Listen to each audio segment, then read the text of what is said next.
Assalamualaikum, sobat-sobat Wanci Nyarita. Kumaha Ramang? Alhamdulillah, semangat, sehat, bahagia selalu ya para sobat Wanci Nyarita. Alhamdulillah, hari ini sobat-sobat kita bertemu kembali di Wanci Nyarita, yaitu kalau itu bahasa Sundanya, Indonesianya kan saatnya mengobrol, saatnya bercerita ya. Jadi Alhamdulillah hari ini tahun 2025 ya, saya mengasuh Wanci Nyarita ini dari sisi profesi, kemudian berniat untuk sharing, sharing pengalaman, sharing pemikiran, berbagi, kemudian mudah-mudahan bisa menambah insight sobat-sobat Wanci Nyarita ya, terutama khususnya di pariwisata ya. Nah, jadi Sobat Sadayana, hari ini kita akan ngobrol tentang deskripsi pariwisata dan filosofi pariwisata, kemudian dilengkapi dengan kerangka pariwisatanya. Karena selama ini seperjalanan saya, orang pariwisata kadang terlalu membumbung ya, idealis kemana, tapi lupa akan akarnya gitu ya. Jadi kita ingat bahwa mulai dari deskripsi pariwisata itu adalah kalau secara etimologi, arti kebahasaan, pari itu adalah banyak, wisata itu adalah pergerakan satu orang atau lebih dari satu tempat ke tempat lain dalam waktu sementara untuk tujuan leisure ya. Itu jadi ada poinnya di situ, ada pergerakan. Kemudian poinnya ada dalam waktu sementara. Kemudian tujuannya adalah untuk leisure. Nah, untuk pariwisata di Republik Indonesia ini saat ini masih menggunakan adalah berdasarkan Undang-Undang tahun 10 nomor 10 tahun 2009 tentang kepariwisataan. Dulu awalnya tahun 1990 ya, kemudian diperbaharui dengan Undang-Undang nomor 10 tahun 2009 tentang kepariwisataan, dan saat ini tahun 2025 sedang dalam perubahan juga RUU untuk diperbaharui Undang-Undang Kepariwisataan, dan kemarin dari 2024 sampai sekarang sudah digodok di DPR, dan mudah-mudahan targetnya katanya informasinya 2025 akan terbit Undang-Undang Kepariwisataan terbaru. Tapi saat ini saya bicara adalah berbasiskan Undang-Undang 10 tahun 2029, di mana tentang kepariwisataan ini ada 17 bab mengatur kegiatan pariwisata, kemudian di sana ada definisi-definisi apa saja, kemudian usaha pariwisata itu apa saja. Nah, dari sini basicnya, kemudian saya akan masuk kepada tadi secara deskripsi, sekarang kita masuk kepada filosofinya. Karena kadang-kadang kita suka lupa ya, sobat-sobat, pariwisata tuh ingetnya bahagia-bahagia terus ya. Memang intinya adalah pariwisata itu mengelola kebahagiaan sebetulnya. Karena tadi kan tujuannya adalah pergerakan satu orang atau lebih dari satu tempat ke tempat lain untuk dalam waktu sementara untuk tujuan leisure atau kebahagiaan. Nah, disinilah filosofinya yang harus terus dipegang. Jangan sampai sobat-sobat ini apa ya istilahnya, disetir atau terlalu mengedepankan ekonominya gitu. Jadi idealnya adalah kepariwisataan itu di dalamnya ada faktor ekonomi. Jadi bukan ekonomi ada di dalam pariwisata gitu. Ya, itu maksudnya. Nah, pilar kepariwisataan sobat Wanci Nyarita ada 4 sebetulnya, tambah 5 ya dengan SDM, yaitu ada pilar yang ke satu adalah industri pariwisata. Para sobat, industri pariwisata ini terdiri dari 13 sektor usaha pariwisata, kemudian di breakdown kepada lebih dari 52 subsektor. Nanti pada pertemuan berikutnya kita akan ngobrol khusus industri pariwisata ini ya, sobat-sobat. Jadi ingatnya industri pariwisata di dalamnya ada 13 sektor usaha pariwisata. Turunannya banyak sekali ya. Kemudian sebentar, dari pilar industri pariwisata itu masuk ke pilar kedua, sobat-sobat, yaitu destinasi pariwisata. Jadi setelah industri masuk ke destinasi pariwisata, kalau destinasi itu adalah kawasan demografi dalam satu kesatuan administrasi yang di dalamnya terdapat daya tarik wisata dan penunjang pariwisata lainnya. Nah, itu kalau destinasi itu jadi satu kumpulan demografi di dalam kewilayahan administratif, di dalamnya ada daya tarik wisata, beberapa daya tarik wisata serta penunjang pariwisata lainnya gitu. Kemudian yang pilar ketiga, Sobat Wanci Nyarita, yaitu pemasaran pariwisata. Jadi gimana kita punya produk dan jasa ya kalau tidak dipasarkan gitu. Nah, pemasaran pariwisata ini ada pilar ketiga. Biasanya yang suka kita tahu tuh indikator di kementerian atau di dinas. Jadi berapa kunjungan wisatawan mancanegara, berapa orang kunjungan wisatawan Nusantara, berapa pendapatan dari sektor pariwisata gitu. Jadi baik PDB ataupun pendapatan eh, dari transaksi pariwisatanya itu biasanya ada indikator di pemasaran pariwisata. Kemudian pilar keempat adalah kelembagaan pariwisata. Kelembagaan kepariwisataan itu pasti ada kementerian, ada dinas provinsi, ada dinas daerah, kabupaten, kota kabupaten, lalu ada lembaga-lembaga juga ya. Di dalamnya adalah kelembagaan yang mengatur alur-alur pergerakan atau dinamisasi dari tiap sektor yang ada. Kemudian untuk pilar kelima, Sobat Wancikiwari, adalah SDM pariwisata. Jadi khusus ini sebetulnya 4 pilar, tapi biasanya SDM itu masuk di kelembagaan, tapi alangkah lebih baiknya memang itu ada khusus tersendiri ya SDM pariwisata yang khusus mengatur tentang kesiapan SDM sumber daya manusia pariwisata khususnya. Bahkan di RUU Undang-Undang Kepariwisataan yang sekarang 2025 akan dibuat itu tersendiri itu ekosistemnya tuh SDM pariwisata tuh tersendiri udah nyimpennya gitu ya. Nah, kemudian jangan lupa dari 5 pilar kepariwisataan yang ada ini, kalau diibaratkan pohon nih, itu kan cabang-cabangnya ya, sobat-sobat. Nah, batang tubuhnya atau apa istilahnya, badan kita itu adalah dinaungi atau eh, dipondasikan atau diadakan dengan diperkuat dengan namanya adalah hospitality. Jadi tadi adalah cabang-cabangnya, nah badannya itu adalah di dalam namanya hospitality. Jadi boleh dibilang badannya, boleh dibilang payung besarnya gitu ya. Jadi hospitality itu adalah dunia keramah tamahan istilahnya.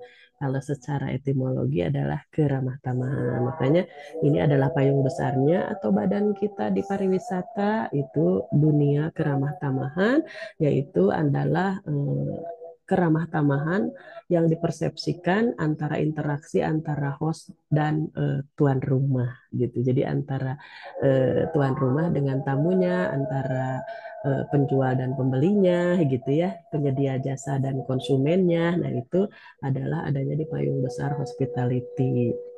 Kemudian jangan lupa di kepariwisataan itu ada secara filosofinya adalah mengusung sustainability, yaitu keberlanjutan sobat-sobatnya.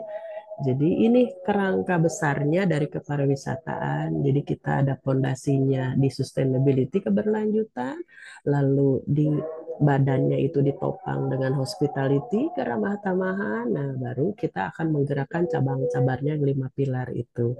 Industri pariwisata, destinasi pariwisata, pemasaran pariwisata, kemudian kelembagaan kepariwisataan dan SDM pariwisata. Demikian kalau secara kerangka kepariwisataan seperti ini kalau kita bisa rangkumkan begitu ya. Nah, 2025 secara mudahnya ini pendapat dari Gubernur Jabar nih Kang Deddy Mulyadi ya. Ternyata kalau untuk misalnya untuk usaha akomodasi tujuannya tinggal dituliskan aja ngenah sare ngenah dahar katanya gitu. Baiklah gitu ya itu secara mudahnya konsepnya itu yang harus dikejar. Kemudian dari Kementerian Pariwisata untuk strategis jangka panjangnya di 2025-2029 adalah eh, targetnya adalah di quality tourism dan sustainability. Jadi tourism berkualitas dan sustainability. Itu yang akan dikejar, yang akan dilaksanakan, kemudian menjadikan pedoman di semua para pelaku kepariwisataan. Kemudian tentang sustainability, sobat-sobat. Jadi kadang kita ingatnya sustainability itu adalah ingatnya ramah lingkungan terus gitu ya.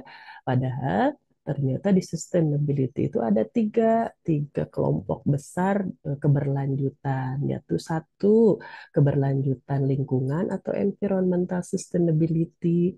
Jadi itu kalau kita di usaha pariwisata itu kepariwisataan bagaimana sih para pemilik, pengelola gitu ya, pelaku memikirkan keberlanjutan lingkungan ini dalam hal efisiensi energi, kemudian pengelolaan airnya, pengelolaan air bersih maupun air limbah ya, kemudian pengelolaan sampah, pengelolaan sampah B3 ya berbahaya beracun, sampah umum maupun sampah dapur atau sampah basah atau sampah kering. Lalu bagaimana sih konservasi sumber daya alamnya? Harus bagaimana nih dilakukan? Lalu pengurangan emisi karbonnya. Makanya suka ada hotel ataupun usaha pariwisata yang sudah eco-friendly, katanya ramah lingkungan. Jadi semuanya diusahakan mengacu, mendukung kepada environmental sustainability. Nah, selain keberlanjutan lingkungan, ada juga yang kelompok kedua ini adalah keberlanjutan sosial, sobat-sobat. Jadi, atau social sustainability. Jadi, satu usaha pariwisata itu tidak hanya yang dipikirkan tuh lingkungan saja gitu, tapi secara sosialnya dalam hal ini adalah diantaranya kesejahteraan karyawannya. Gimana sih supaya eksis gitu ya, karyawan tetap loyal, tetap panjang bekerja gitu, kemudian manajemennya baik ya, usahanya eksis terus. Nah, itu kan di keberlanjutan sosial. Keterlibatan komunitas lokalnya bagaimana gitu. Setiap usaha pariwisata bagaimana caranya memanfaatkan, mengoptimalkan potensi-potensi lokal. Misalnya ada penduduk sekitar, kemudian budaya dan lain-lainnya itu diberdayakan. Sehingga kalau ada satu usaha pariwisata, maka dia akan memberikan manfaat kepada lingkungan masyarakat sekitarnya. Kemudian keberlanjutan sosial yang lainnya adalah kemitraan yang bertanggung jawab. Jadi misalnya penduduk masyarakat sekitar punya hasil apa, dilakukanlah kemitraan untuk usaha pariwisata.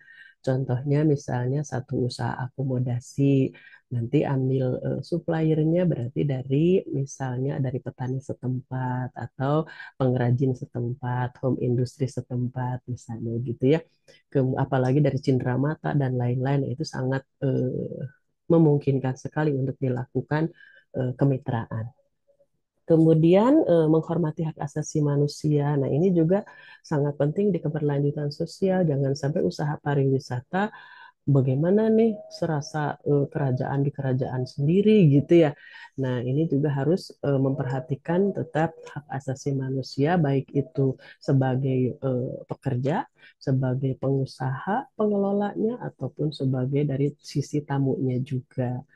Kemudian keberlanjutan sosialnya juga adalah aksesibilitas atau inklusif. Jadi satu usaha pariwisata itu adalah diusahakan terbuka untuk eh, semua kondisi ya. Misalnya sekarang contohnya hotel atau usaha akomodasi menerima karyawan yang disabilitas gitu, tunarungu, tuna netra ya nanti bisa diberdayakan, dioptimalkan di pelayanan yang ada di usaha akomodasi itu contohnya.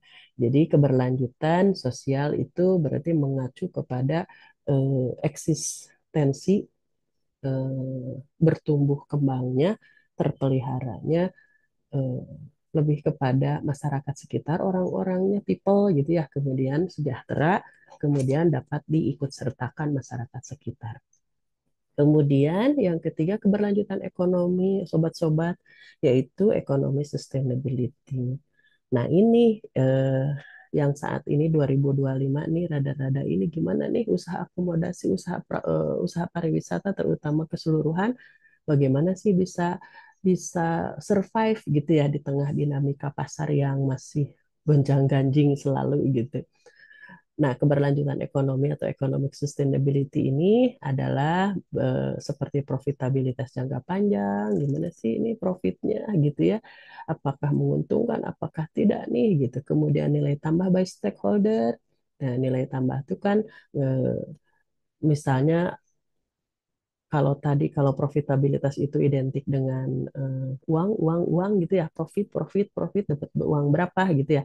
Nah, kalau nilai tambah tuh istilahnya benefit ya, bisa citra ya, citra perusahaan, image-nya positif, kemudian standar usaha pariwisatanya terjaga, terpelihara, lalu standar usahanya juga tersertifikasi. Nah, itu juga menjadi nilai tambah bagi stakeholder. Kemudian investasi dalam keberlanjutan, gimana sih usaha pariwisata itu bisa terus berkembang begitu ya, tidak stuck di satu kondisi aja tapi terus berkembang dan berlanjut begitu ya, the life cycle-nya panjang. Kemudian diversifikasi produk dan layanan ini ngeling kepada investasi tadi, yaitu untuk diversifikasi produk dan layanan sebagai jurus dalam menghadapi dinamika pasar yang sangat apa ya, fragile ya. Sekarang ada perang aja, berimbas nih kepada bisnis. Ada efisiensi dari Pak Presiden, waduh market segmennya juga goyang begitu. Nah ini juga bagaimana sih supaya tetap keberlanjutan secara ekonominya terjaga di usaha pariwisata. Lalu transparansi dan akuntabilitas. Jadi segala sesuatu usaha itu pasti harus punya standar manajemen mutu, kemudian standar yang bisa eh, istilahnya bisa diterima untuk semua pihak, kemudian dapat dilihat untuk mengambil kebijakan di masa depan begitu. Demikian sobat-sobat, jadi diversifikasi, kemudian eh, segala macam usaha pengembangan itu adalah untuk mendukung sustainability. Tapi ingat sustainability itu ada sustainability dari sisi lingkungan, dari sisi sosial, dan dari sisi ekonomi. Sobat-sobat, bila ada pertanyaan atau ada komen, monggo nanti bisa jadi di Wanci Nyarita ini kita akan eh, respon bagaimana sih pemikiran sobat-sobat terhadap dunia pariwisata atau kepariwisataan saat ini dan ke depannya. Hatur nuhun Sobat Nyarita. Sampai bertemu di edisi selanjutnya. Kita akan bahas edisi berikutnya adalah tentang industri pariwisata yang di dalamnya ada 13 sektor dan runtutannya atau breakdownnya sekitar lebih dari 52 subsektor. Hatur nuhun sobat-sobat. Wassalamualaikum warahmatullahi wabarakatuh.